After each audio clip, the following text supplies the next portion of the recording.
नमस्कार, स्वागत है आपके 18 स्टोरीज पर। आप देख रहे हैं 10 का बाजार और खास सेगमेंट मार्केट के महारथी का समय हो गया है। और आज हम बाजार में देखने की लगातार दूसरे सत्र में तेजी है। तो जो लॉसेस थे अर्ली इन द वीक उसकी भरपाई करने की कोशिश बाजार कर रहा है और 26,000 के ऊपर जाने के बाद बाजार हमें फिर से देखने की थोड़ी थोड़ी सी प्रॉफिट टेकिंग आ रही है। निफ्टी बैंक करीब वगैरह 225 के ऊपर है और निफ्टी में हम देख रहे हैं कि मेटल्स और बैंकिंग की बदौलत आज मोमेंटम ठीक ठाक है। एलएनटी से भी सपोर्ट मिल रहा है और आईटी शेयर थोड़ा सा ना पीछे आज हट गए हैं। आईटी हो गया या फिर कुछ कुछ कंजम्पशन वाले शेयर हो गए, इंक्लूडिंग आईटीसी, एशियन पेंट्स और एचयूएल, ये कमजोर हैं। तो बाजार थोड़ा सा डिवाइडेड नजर आ रहा है। लेकिन यह है कि हाँ, जो थोड़ा सा फियर बढ़ रहा था कि क्या 25,700 का लेवल टूट जाएगा, वहां से बाजार कम से कम 300 पॉइंट ऊपर आके अब आपको कारोबार करता हुआ नजर आएगा। बाजार की आगे की चाल क्या होगी, क्योंकि कई सारे चैलेंजेस भी हैं। एफआईज लगातार बेच रहे हैं, रुपया डिप्रिशिएट कर रहा है। ट्रेड डील को लेकर पॉजिटिव चीज तो ये आई कि हो जाएगा जल्द ही अमेरिका और भारत के बीच में ट्रंप और मोदी की बातचीत भी हुई। लेकिन ये कब तक होगा, ये सवाल थोड़ा सा ना लंबा होता जा रहा है। तो ऐसे में आपकी रणनीति क्या होनी चाहिए, जरा इस पर बातचीत कर लेते हैं। और आज हमने एक बेहद दिग्गज एक्सपर्ट को अपने साथ जोड़ा है। आपको गाइड करने के लिए हमारे साथ जुड़ गए हैं वेलेंटिस एडवाइजर्स के फाउंडर और एमडी ज्योतिवर्धन जयपुरिया। ज्योति सर, बहुत शुक्रिया आपका समय देने के लिए। स्वागत है आपके 18 स्वदेश। सर, बाजार में हमने रिसेंटली हाईज बनते हुए देखे तो, लेकिन वो सिर्फ लेवल में ही हाई बने सर, वो कन्विक्शन में हाईज नहीं बने, कॉन्फिडेंस में हाईज नहीं बने। और एक नया लेवल हमें निफ्टी का मिल गया कि अच्छा ये है 26,325 ये निफ्टी का नया हाई है। आप जरा बताइए कि बाजार ये ठिठक क्यों रहा है? सबसे बड़ी चुनौती या फिर जो सबसे बड़ा डर वो बाजार के लिए इस वक्त क्या है सर, आपके हिसाब से? हाँ, तो देखिए अभिषेक जी, जैसे आपने कहा, बाजार में हाई बने पर ऐसे कोई एक्साइटमेंट नहीं था, क्योंकि ये जो लेवल है वो 15 महीना पहले भी बाजार में था। तो एक तरह से 15 महीना में कोई रिटर्न नहीं आया, रिटर्न जीरो आया। वो जो लेवल था, मार्केट थोड़ा गिर के वापस वहां चला गया। दूसरा चीज देखे तो निफ्टी में हाई बना पर जो ब्रॉडर मार्केट है, जो स्मॉल कैप्स है, वो अभी भी है ना हाई के काफी नीचे हैं। अभी भी अपने देखे तो एटलीस्ट 25-30% स्टॉक्स है जो है ना 25% नीचे अपने ऑल टाइम हाई से। तो एक तरह से अभी तक है ना कोई मार्केट में ऐसे ब्रॉड पार्टिसिपेशन हुआ नहीं है। तो दिक्कत दो आ रहा है। एक तो है ना कि अर्निंग्स जो है कॉर्पोरेट्स के, वो अर्निंग्स काफी वीक है। तो यदि देखें पिछले 6 क्वार्टर में, तो सिंगल डिजिट रिटर्न अर्निंग्स होता है कॉर्पोरेट्स में। तो वो भारत के लिए काफी कम है, क्योंकि ना सिंगल डिजिट में तो होता नहीं है।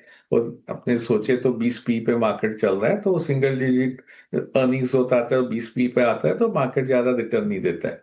दूसरा, एफआई की बिकवाली आते जा रही है। तो सितंबर पिछले साल से अभी जो 15 महीना हुआ है, उसमें करीब $30 बिलियन का उनका बिकवाली आई है। तो उसके कारण है ना डोमेस्टिक पार्टिसिपेशन है, पर क्योंकि एफआई की बिकवाली आ रही है, वो बाजार है ना नरम ही रह रहा है। जी। तो ज्योति सर देखिए, अगर हम निफ्टी की बात करें, मतलब 15 महीने में तो कुछ नहीं बना, साल भर की अगर हम देखेंगे तो रिटर्न्स वो भी कम ही है, 5-6% के आसपास के रिटर्न्स है निफ्टी के। लेकिन फंड्स लगातार पैसे डाल रहे हैं बाजार में। रोज हम डीआईएस के डेटा बताते हैं, लगातार हम देख रहे हैं कि उनकी बाइंग रुक नहीं रही है। और ये एमफी के जो डेटा है उससे भी कंफर्म हो गया कि म्यूचुअल फंड्स का पैसा बाजार में आ रहा है। तो उनके लिए तो हो सकता है कि ठीक है, फंड मैनेजर के पास पैसा जाता है तो उसका करेंगे क्या, अल्टीमेटली तो बाजार में डालेंगे ही डालेंगे। लेकिन रिटेल की सोच क्या होनी चाहिए सर? आपको क्या लगता है कि रिटेल निवेशकों को भी क्या करना चाहिए? यहां से आगे आपको राह क्या बेहतर दिख रही है? क्या आपको लगता है कि Q3 के अर्निंग्स बेहतर आएंगे, अर्निंग्स अपग्रेड्स होंगे और ये जो वैल्यूएशन की थोड़ी बहुत चिंता है बाजार में, ये दूर होती हुई नजर आएगी? भविष्य बेहतर है सर? हाँ, भविष्य बेहतर है, क्योंकि ये जो अपने देख रहे हैं पिछले 15 महीने में, वो एक नॉर्मल करेक्शन है। कभी भी मार्केट बहुत ऊपर जाता है तो एक बार एक कंसोलिडेशन फेज आता है। और ज्यादातर यदि अपने 18 महीना पहले जाए, तो सभी लोग वो कह रहे थे कि बाजार कंसोलिडेट होएगा, थोड़ा करेक्शन आएगा, क्योंकि एक बड़ी तेजी देखने को मिल गई है, बड़ा रिटर्न देखने मिल गया। तो उसके बाद कंसोलिडेट होना जरूरी है, जो कि अगले लेवल पे जा सकती है। तो एक तरफ से अच्छा है कि ना ये कंसोलिडेशन में लोग पैसा डाल रहे हैं, क्योंकि जब अगली तेजी का राउंड आएगा, तो उसमें इसमें काफी पैसा बनेगा। यदि अपने फंडामेंटल देखें तो दो चीज है यहाँ से। हम लोग को लग रहा है कि ये अर्निंग्स अभी बढ़ेगा, तो अगला 4-5 क्वार्टर में डबल डिजिट अर्निंग्स ग्रोथ आएगा। FY 27 का हम लोग का अनुमान है कि 12-13% अर्निंग ग्रोथ आएगा।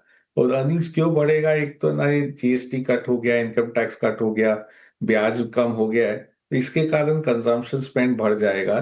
दूसरा, ये जो बैंक के अर्निंग्स है वो काफी नरम है, क्योंकि निम प्रेशर है, क्योंकि है ना, जब ब्याज घटते हैं तो लोन पे ब्याज घट जाते हैं, डिपॉजिट पे टाइम लगता है घटने को।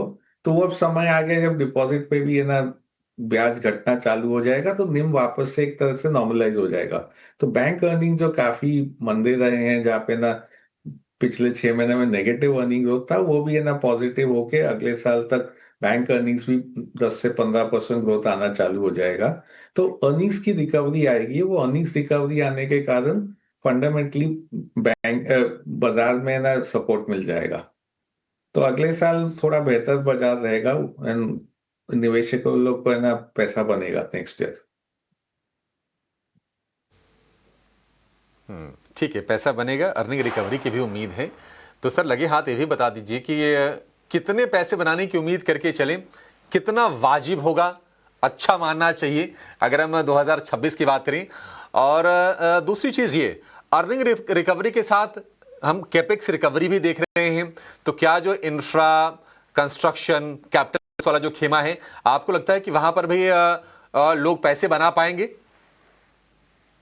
तो अर्निंग्स रिकवरी होगी, कैपेक्स रिकवरी में दो शन है। जो गवर्नमेंट के कैपेक्स कंपनीज है वो है ना पिछले 3-4 साल में काफी अच्छा ग्रोथ देखने को मिला। गवर्नमेंट से काफी ऑर्डर आ रहे हैं। मेरे ख्याल से गवर्नमेंट का कैपेक्स धीमा हो जाएगा। जो उन लोग 25% पे गवर्नमेंट कैपेक्स बढ़ रहा था, अभी हो सकता है 10% पे ही बढ़ेगा। तो यदि है ना वैल्यूएशन ठीक मिले तो ही इस सब में इंटरेस्ट करना चाहिए। दूसरा है जो प्राइवेट सेक्टर कैपेक्स, वो थोड़ा बढ़ रहा है। सबको है ना लग रहा है कि प्राइवेट सेक्टर कैपेक्स इतना अच्छा नहीं हो रहा है। थोड़े थोड़े सेक्टर में प्राइवेट सेक्टर कैपेक्स देखने को मिला है। तो अभी इंफ्रास्ट्रक्चर ये सब में ना थोड़ा सिलेक्टिव होना पड़ेगा। जो जो सेक्टर में ना वैल्यूएशन ठीक है, और जहां पे ना कोई कैपेक्स का विजिबिलिटी है, वो सेक्टर में ही जाना चाहिए।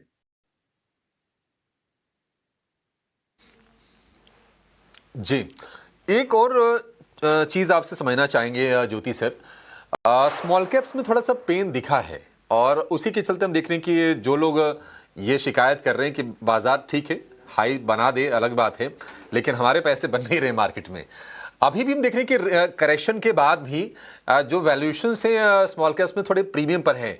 इंडेक्स लेवल पर हम देख रहे हैं कि अगर निफ्टी का पी 22.5 है, तो स्मॉल कैप 100 का जो पी है वो 30 के ऊपर का है। तो क्या आपको लगता है कि अभी स्मॉल कैप्स में और गिरावट हम देख सकते हैं, और टिल्ट थोड़ा लार्ज कैप्स की तरफ ही होना चाहिए? तो यदि अपने इस साल के शुरुआत में गए, तो हम लोग का बहुत क्लियर मानना था कि स्मॉल कैप अंडर परफॉर्म करेगा लार्ज कैप को। लार्ज कैप में ज्यादा कंफर्ट है, ज्यादा मार्जिन ऑफ सेफ्टी है। अब ये थोड़ा सा न्यूट्रलिश हो रहा है, क्योंकि जब अर्निंग्स रिकवरी चालू होगी तो स्मॉल कैप में अपने को अर्निंग्स दिखने को मिलेगा जो लार्ज कैप से काफी ज्यादा है। यदि अपने एनालिस्ट का फोकास लेवे, तो उनका अनुमान है कि अगले 2 साल में निफ्टी कंपनीज की अर्निंग्स 11% बढ़ेगी, और है ना जो स्मॉल कैप कंपनीज है वहां पे अर्निंग्स 22% ग्रोथ आएगा। और ये 2 साल का कंपाउंडेड है, तो काफी फर्क हो जाता है। तो अर्निंग्स रिकवरी देख जब चालू होएगा तो स्मॉल कैप पार्टिसिपेट करना चालू कर देगा। थोड़े सेक्टर्स है जहाँ पे ना स्मॉल कैप में वैल्यूएशन महंगे हैं, तो थोड़ा वैल्यूएशन नजर रख के सिलेक्टिवली अभी स्मॉल कैप खरीदना चालू करना पड़ेगा। पर थोड़ा लॉन्ग टर्म व्यू से कि भाई 18 महीना 24 महीने में स्मॉल कैप में रिटर्न बनेगा। हो सकता है, हम लोग का अनुमान है अगले साल पूरे साल देखे तो शायद है ना स्मॉल कैप में लार्ज कैप से ज्यादा रिटर्न आ सकता है। पर वो धीरे धीरे आएगा, ऐसा नहीं है कि अगले महीने से ही चालू हो जाएगा स्मॉल कैप ज्यादा रिटर्न देना। ठीक है, ज्योति सर एक आखिरी सवाल। मान लीजिए कोई नया निवेश करना चाहता है, या फिर बाजार में जो ऑलरेडी निवेशित हैं जिनको थोड़ा सा ना पोर्टफोलियो में रीजी करना है, थोड़ा चेंजेस करने हैं, तो आपके हिसाब से जो अट्रैक्टिव एरियाज हैं जहां पर अर्निंग विजिबिलिटी बेहतर होगी, ग्रोथ अच्छी होगी, वो कौन से होंगे बैंकिंग और फाइनेंशियल्स के अलावा? हाँ, तो एक तो जैसे आपने कहा बैंकिंग फाइनेंशियल्स है जहाँ पे ना अगले साल का अर्निंग ग्रोथ अच्छा रहेगा। दूसरा ना मैं जिक्र करूंगा सीमेंट का। तो ये क्वार्टर सीमेंट अच्छा नहीं रहेगा क्योंकि ना ये जो बारिश थी वो थोड़ा ज्यादा हो गई अक्टूबर नवंबर में। तो ये क्वार्टर में सीमेंट के नफे अच्छे नहीं आएंगे। पर उसके बाद अगले एक साल में सीमेंट में ना काफी तेजी आनी चाहिए क्योंकि एक तरह से सेक्टर पूरा कंसोलिडेट हो गया है। तो कंसोलिडेशन होने के बाद है ना सीमेंट के भाव जो है वो बढ़ना चालू हो जाएंगे। डिमांड ऐसे काफी ठीक है और उसके कारण है ना अर्निंग्स काफी अच्छा आना चाहिए। तो सीमेंट एक दूसरा सेक्टर है जहाँ लोग को ध्यान देना चाहिए। तीसरा है फार्मास्यूटिकल जहाँ पे ना यूएस जेनरिक्स में काफी नरमी देखने को मिली है क्योंकि ये पूरा टैरिफ का माहौल था तो डर था कि टैरिफ आ जाएगा। वहां पे ना अभी टैरिफ लगा नहीं है इंडियन जेनरिक कंपनीज पे और इसके कारण है ना थोड़ा थोड़ा शेयर प्राइस में अभी तेजी आने चालू हो जाएगी। अर्निंग्स अच्छे रहेंगे इनके। तो वो भी एक सेक्टर है जो थोड़े अंडर परफॉर्म कर चुके हैं और है ना यहाँ से अट्रैक्टिव हो रहे हैं।